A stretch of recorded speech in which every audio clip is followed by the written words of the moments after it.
Alhamdulillahi wa kafa.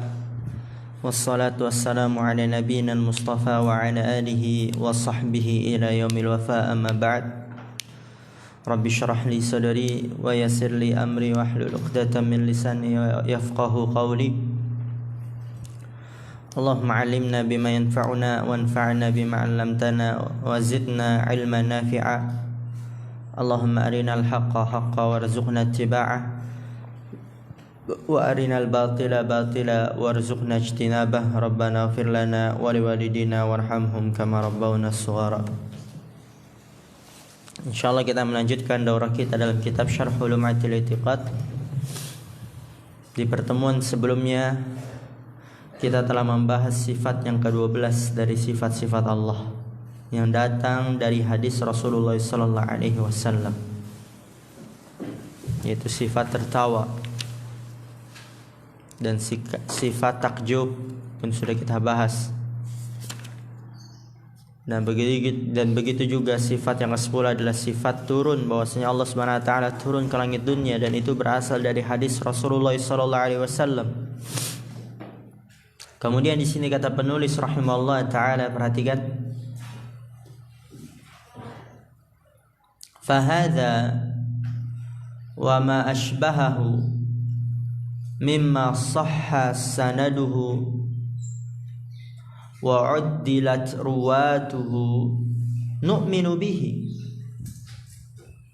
wa la narudduhu wa la najhaduhu wa la nata'awwaluhu bita'wilin yukhalifu zahirahu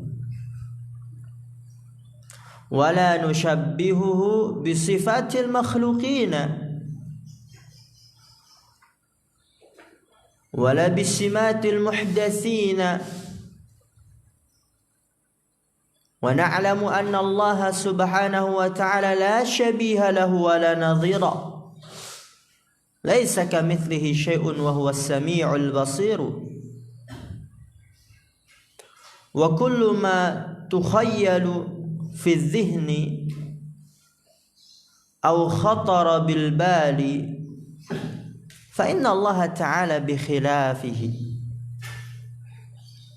Di sini kata penulis rahimahullah taala, fahadha, maka ini, ya hadis-hadis sebelumnya yang di sifat ke-10 bahwasanya Allah turun ke langit dunia, sifat ke-11 bahwasanya Allah takjub,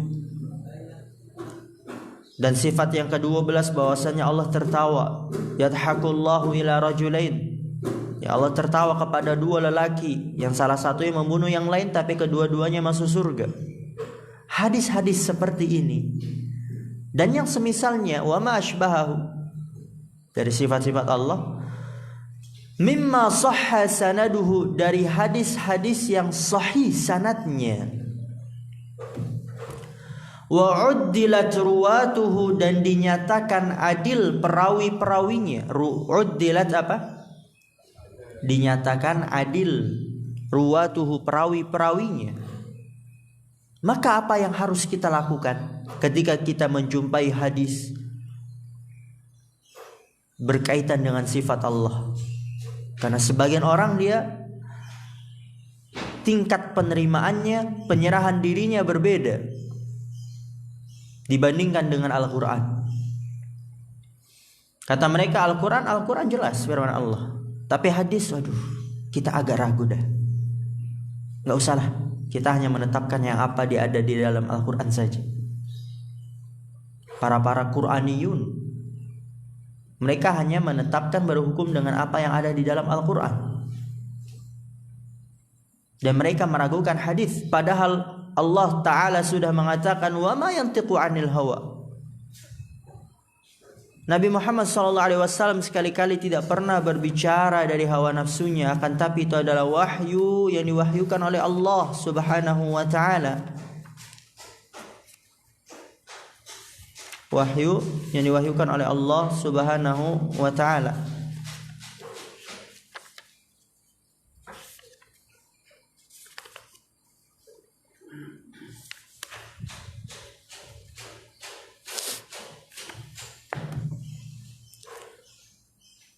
Oleh karena itu ketika kita menjumpai hadis-hadis secara umum, hadis yang sahih dinyatakan adil perawinya, dan secara khusus karena pembahasan kita tentang sifat-sifat Allah, nu'minu bihi, kita harus mengimaninya. Dan ingat ya, bukan hanya tentang sifat Allah, semuanya secara umum. Kalau hadisnya sahih dinyatakan adil perawinya, kita juga wajib mengimaninya.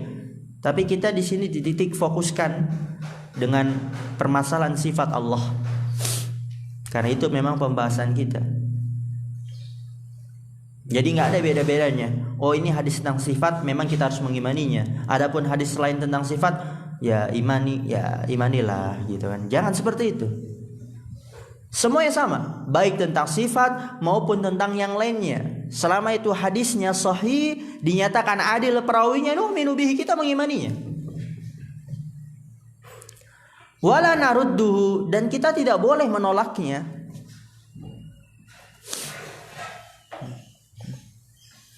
Allah turun ke langit dunia, masa Allah turun yang ke langit dunia? Siapa yang berkata Rasul? Oh pantas Rasulullah nggak ada di dalam Al-Quran kan? Nah kan begitu kebanyakan orang, nggak ada di dalam Al-Quran kan? Di dalam hadis kan? Nah begitu.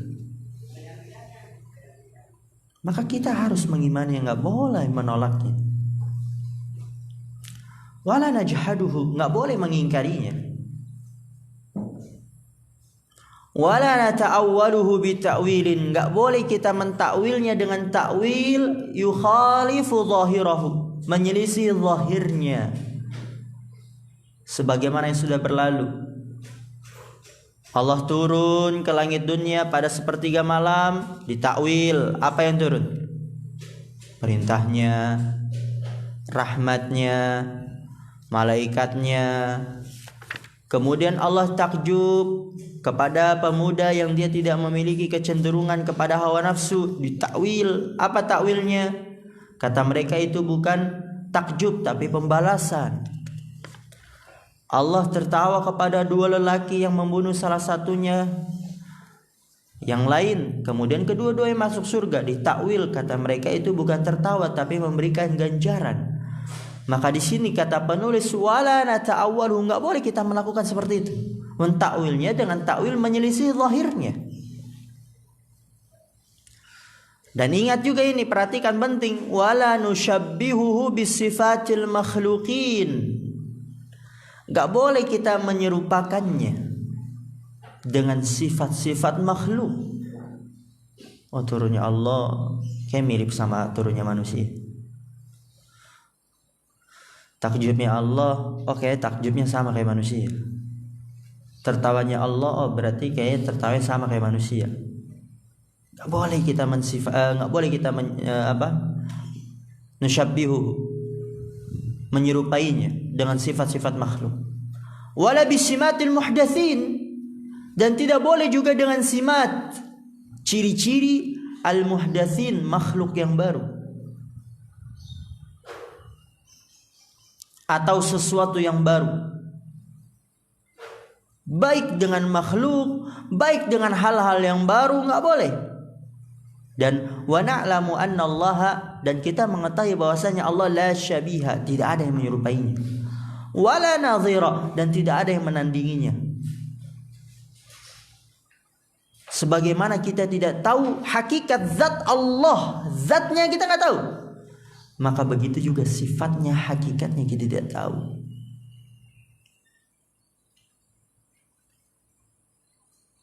Sebagaimana kaidah al-kalamu fi dzat far'un 'anil kalami fi sifat. Perkataan tentang zat itu bagian dari perkataan tentang sifat. Sebagaimana kita nggak tahu hakikat zat Allah, maka kita nggak tahu hakikat sebenarnya dari sifat Allah. Kita nggak boleh menyerupai dengan makhluk, menciri-cirikannya dengan sesuatu hal yang baru, apalagi mentakwilnya yang menyelisih zahirnya, apalagi menolaknya, mengingkarinya. Laisa kamitslihi syai', Allah tidak menyerupai sesuatu apapun. Wa huwas samiul basir, dan dialah yang maha mendengar lagi maha melihat.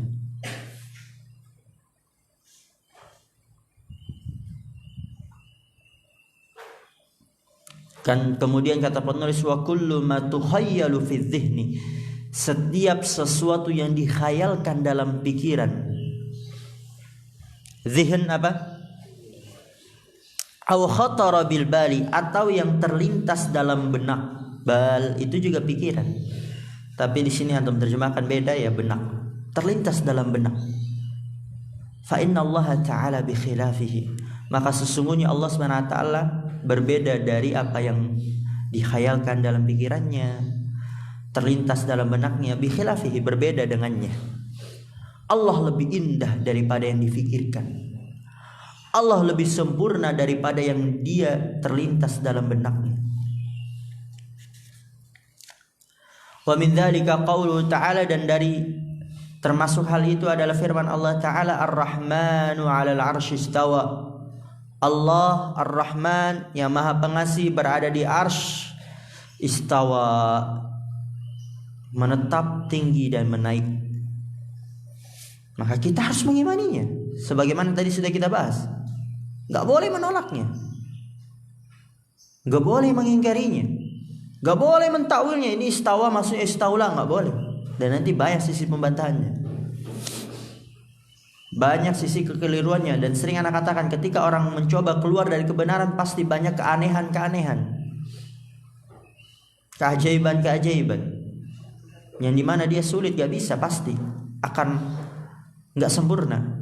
Ketika seseorang berbohong, dia pasti juga akan sulit, akan berbohong lagi, menutup kebohongan yang pertama, menutup kebohongan kedua, menutup kebohongan ketiga. Lama-lama nggak jelas, aneh, kok jadi sampai ke situ ya, gitu.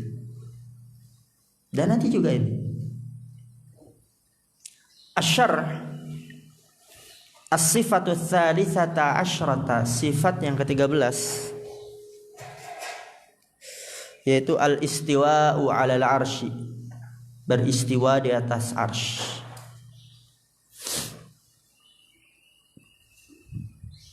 Istiwa'ullahi 'alal arsy min sifatihi ats-tsabitati lahu bil kitabi was sunnati wa ijma'is salafi. Istiwanya Allah di atas arsy, tinggi, menetap dan menaik. Ya, karena sebagian ahli ilmu di Indonesia ini mengatakan kalau diterjemahkan dengan bersemayam itu kurang bagus juga.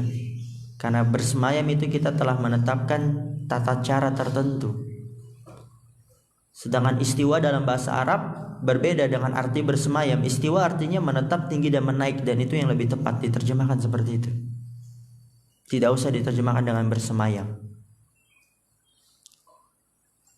Sebagai misal anak katakan, Anas duduk, tapi anak terjemahkan Anas bersila. Kan kalau lebih cocok mana? Duduk atau bersila? Kan anak katakannya duduk, tapi kenapa kok diterjemahkan bersila? Boleh atau tidak? Enggak boleh. Kenapa? Karena kalau bersila menentukan tata cara tertentu. Duduk ya udah duduk saja. Kayak misalnya istiwa, ya udah istiwa, berarti apa? Tinggi, menaik dan menetap. Enggak usah dikatakan bersemayam. Karena kalau bersemayam menetapkan tata cara tertentu. Kayak tadi misalnya Anas duduk, ya udah Anas duduk.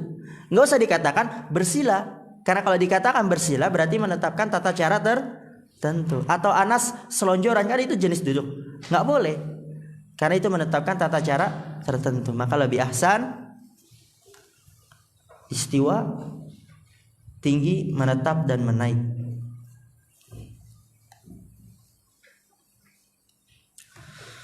Sifat yang ke-13 adalah al-istiwa'u 'alal 'arsy.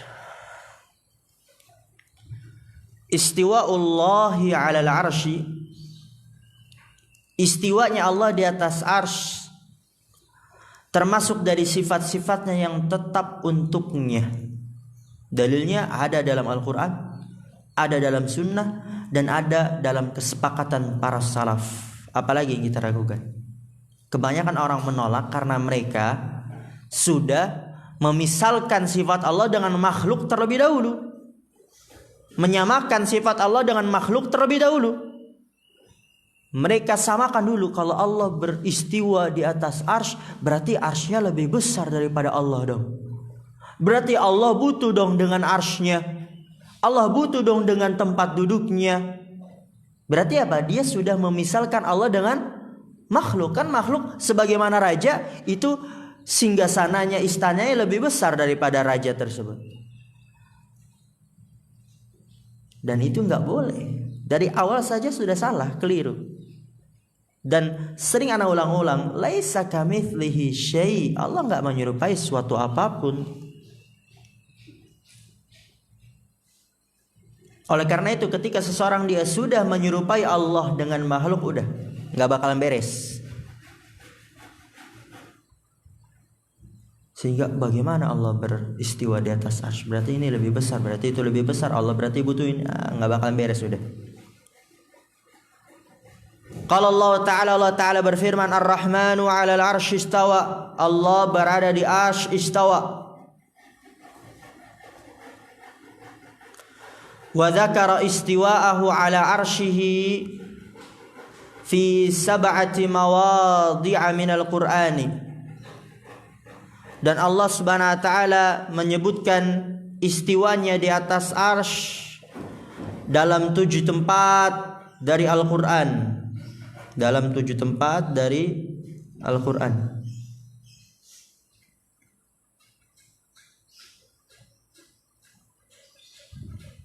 Itu nanti bisa antum cek. Ada 7 tempat di dalam Al-Quran.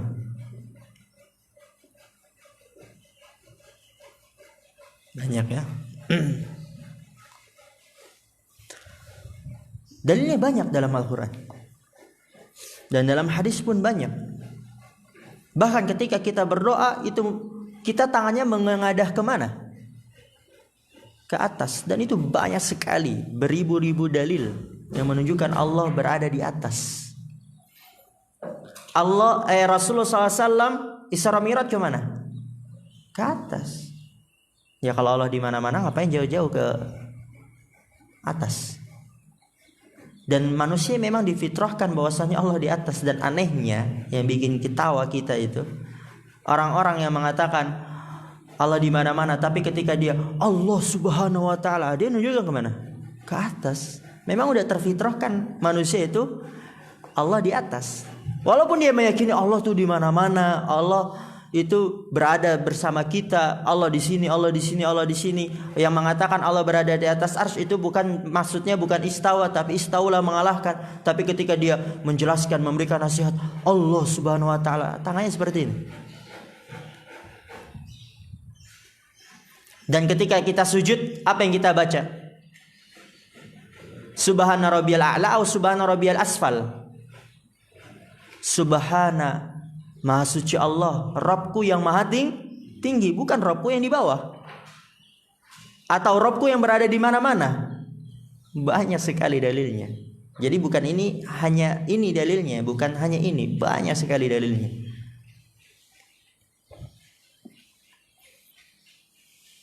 Oleh karena itu dulu sewaktu sebelum mondok pernah ngaji. Ya, ternyata itu pengajian orang-orang seberang kan. Berdoa, tiba-tiba ustadznya doanya dia begini. Anda pernah lihat belum? Modelan orang-orang doa begini, terus begini. Pernah tahu ya? Kenapa ya kok doa begitu kata? Oh, ternyata mungkin itu kali ya salah satunya. Yang mengatakan Allah di mana-mana. Sehingga dia begini-gini, enggak ke atas. Atau ada maksud yang lain, wallahu a'lam. Ya, dalilnya dalam hadis Nabi SAW bersabda, innallaha lamma qadal khalqa kataba indahu fawqa arsyihi inna rahmati sabaqat ghadabi. Rawahul Bukhari. Nabi SAW mengatakan, Inna Allah, sesungguhnya Allah lamma qadal khalqa, ketika mentakdirkan takdir makhluk, kataba indahu fawqa arsyihi, Allah menulis di sisinya di atas arsy-Nya. Berarti Allah berada di mana? Di atas arsy. Kalau Allah di mana-mana ya mungkin kataba indahu fi ayyi makan. Kan gitu. Lihat, banyak sekali akan keganjalan, keanehan. Ketika dia mengingkari satu, dia pasti harus mengingkari banyak dalil dalam Al-Quran, banyak dalil dalam hadis. Ketika ditanya kalau Allah di mana-mana berarti bagaimana nih antum mengamalkan hadis ini? Bagaimana nih antum meyakini hadis ini? Kataba indahu fawqa arsy. Bagaimana ayo? Enggak ada kata istawa itu. Fawqa arsy di atas arsy-nya, mengalahkan arsy-nya enggak cocok. Fawqa atas, enggak ada arti istaula lagi. Juga istawa itu enggak ada dalam bahasa Arab. Inna rahmati sabaqat ghadabi. Sesungguhnya rahmatku telah mengalahi kemurkaanku. Jadi rahmat Allah lebih besar.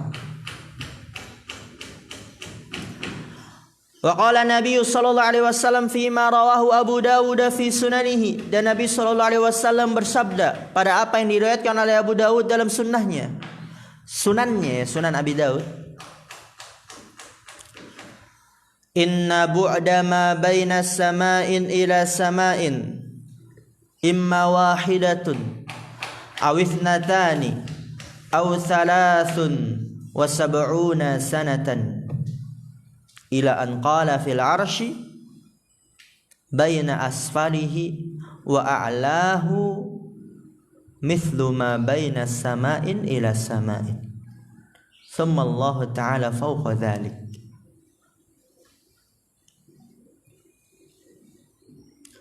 Nabi sallallahu alaihi wasallam bersabda, inna bu'da ma baina sama'in ila sama'in. Sesungguhnya jarak jauh antara langit ke langit berikutnya. Langit ada berapa lapis? 7. Antara langit ke langit berikutnya itu jaraknya apa?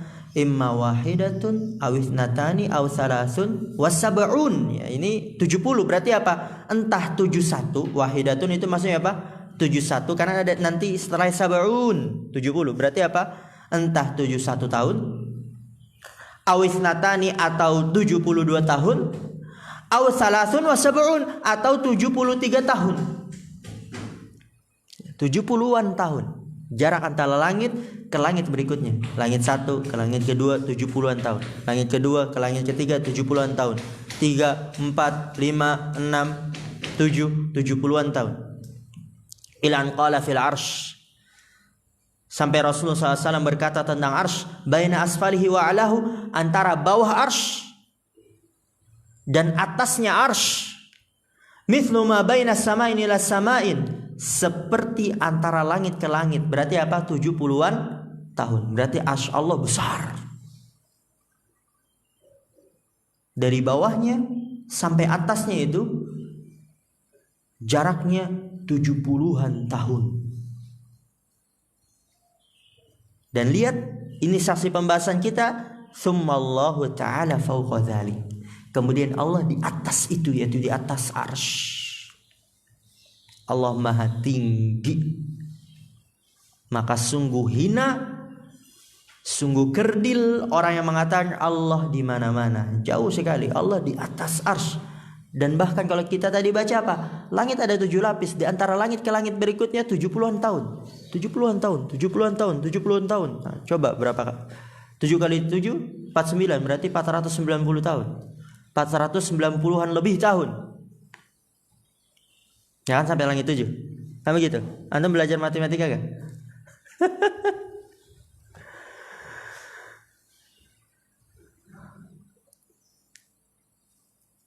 490-an tahun lebih. Dan dan arsy itu besarnya apa? Dari bawah ke atas seperti antara langit ke langit. Berarti 560-an tahun lebih, bahkan hampir menyentuh 570 tahun. Dan Allah di atas itu. Maka sungguh hina, sungguh rendah ketika ada orang yang mengatakan Allah di mana-mana. Jauh banget. Ya kan? Kalau tadi kita bayangkan tuh hitung-hitungan antara langit ke langit dan besarnya arsy Allah sampai 570-an tahun jaraknya. Kemudian ada orang yang mengatakan Allah di mana-mana, jauh sekali. Maka rendah.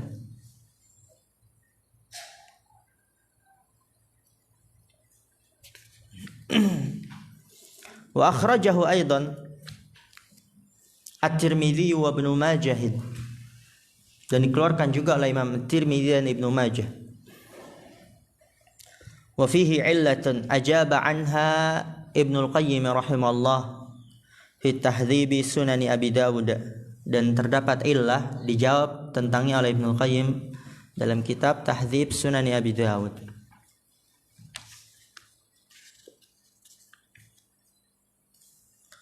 Wa ajma'a as-salafu ala itsbati istiwa'illahi ala arsyihi. Istiwa, ya, istawa itu fi'il madinya, istiwa masdar.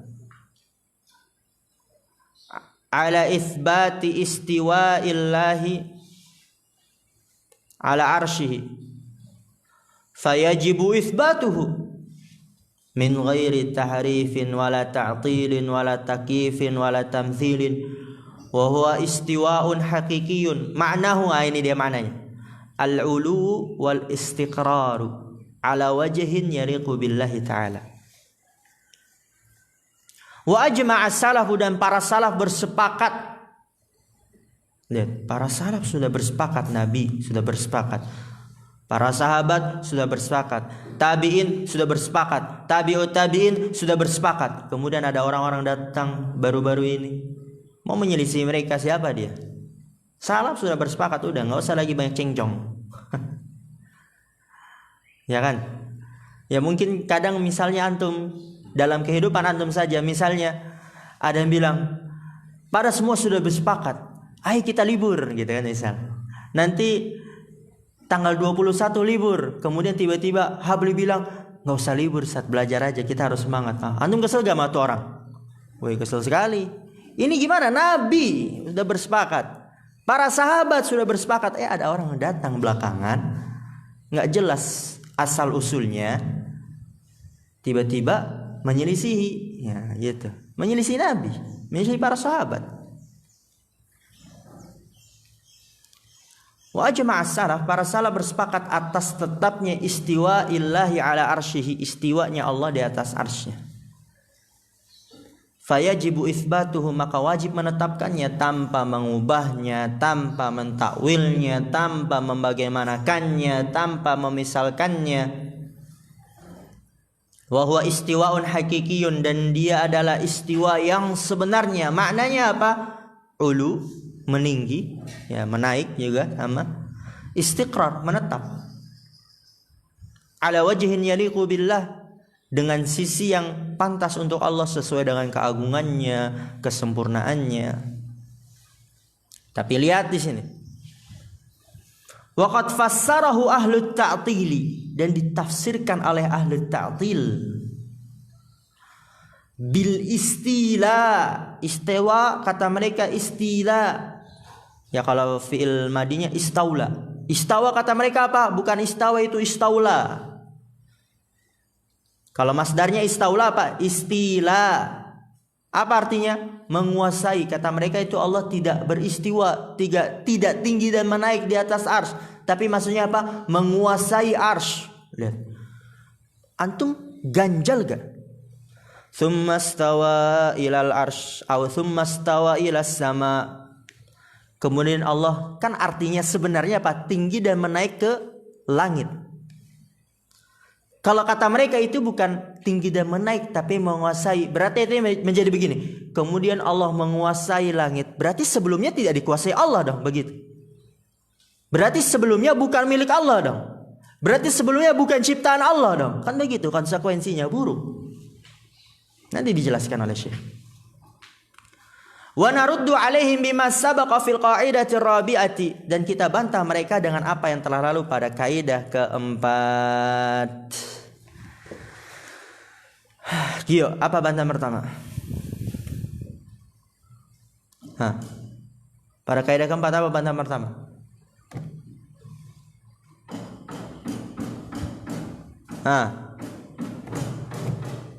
Kenapa Gio nggak tahu? Nggak ada hafal? Menyelisih apa?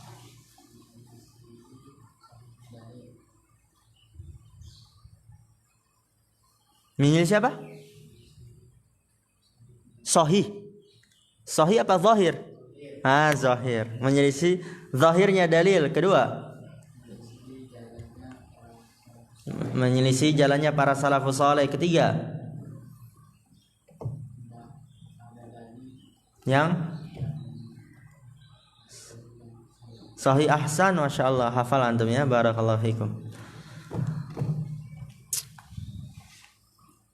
Itu dia bantahannya. Dan ditambah di sini oleh Syekh.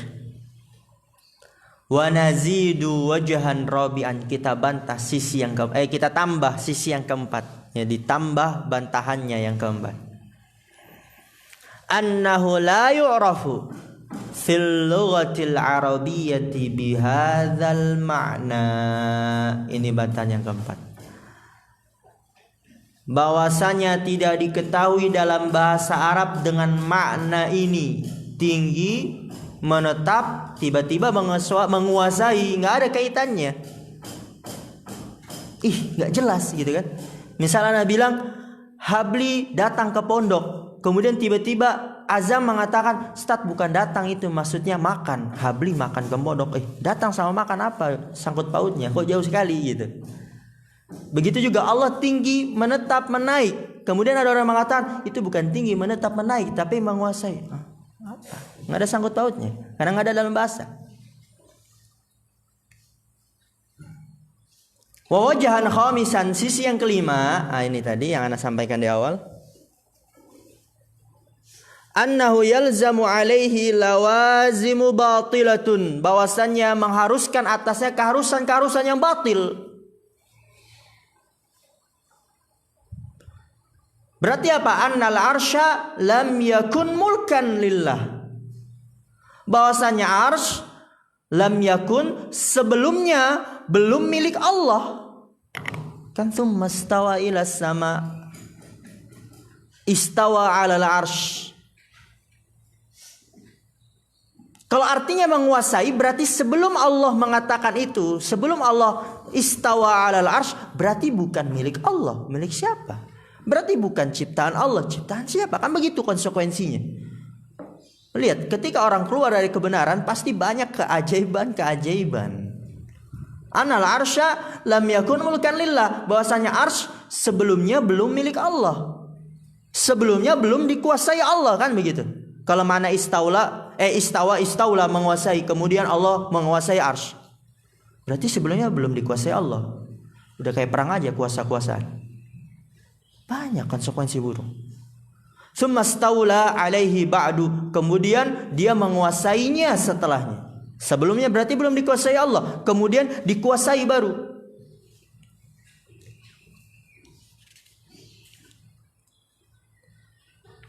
Banyak konsekuensi yang buruk.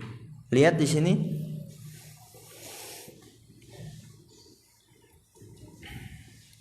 Wal arsyu lughatan, arsy secara bahasa as-sariru al-khassu bil maliki.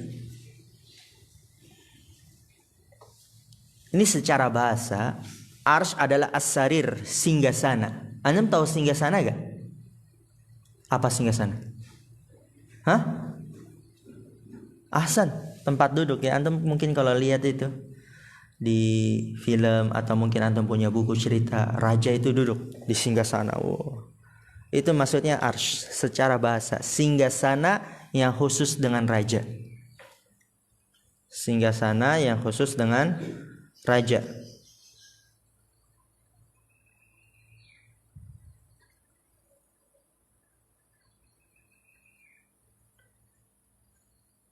Nah, ini perhatikan. Singgasana ini. Ya, ma'ruf singgasana. Itu secara bahasa. Singgasana yang khusus untuk raja. Wa fi syar'i, dan secara syariat. Dan ini yang seseorang dia harus memahaminya. Karena apabila itu lafadznya keluar dari syariat, maka dipahami secara syariat. Dan itu nanti antum akan masuk dalam kaidah usul fiqh. Al-arshul azimu alladhi istawa alaihi ar-rahmanu wa huwa a'lal makhluqati wa akbaruha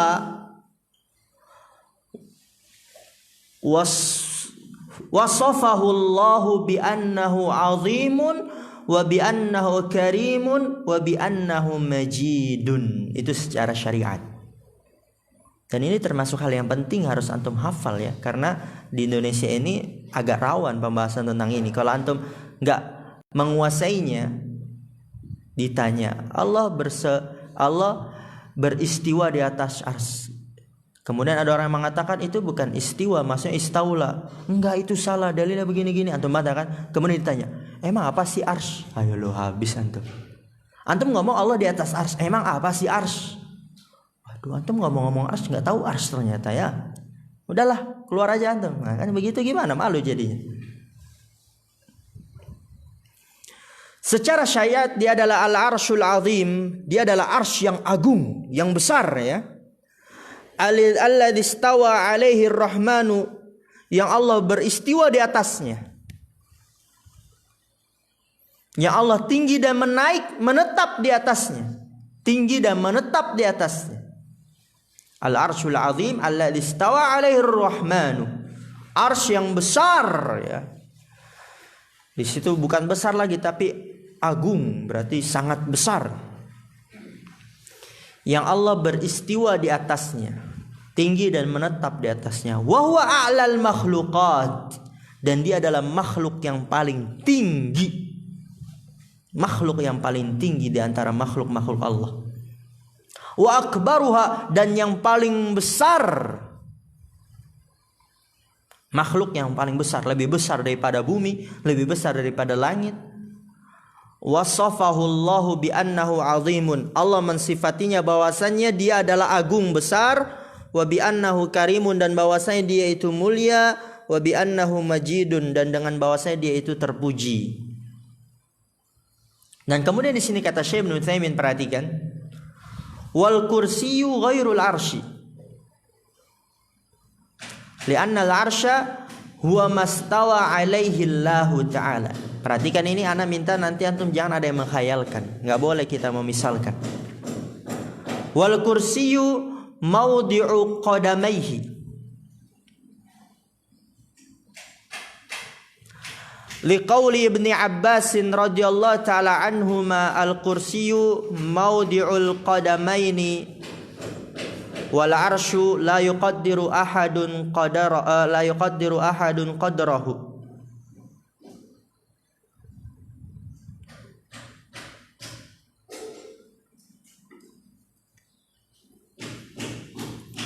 Rawahul Hakim fi mustadrakihi wa qala sahihun ala syarti syaikhaini wa lam yukharrijahu.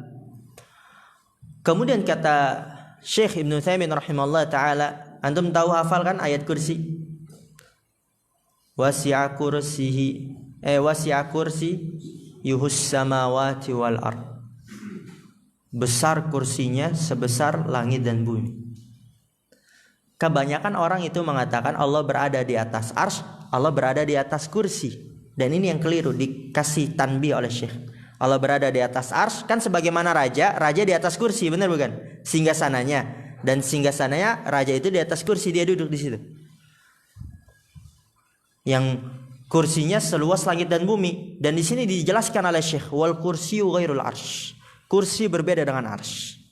Kursi ya kursi, arsy ya arsy. Kursi ya kursi, singgasana ya singgasana. Ingat, laisa kamitslihi syai'. Allah tidak menyerupai sesuatu apapun. Jadi jangan kita bayangkan bagaimana kursi berbeda dengan singgasana. Sedangkan kita kan kalau di dunia ya singgasana ya kursi ya singgasana.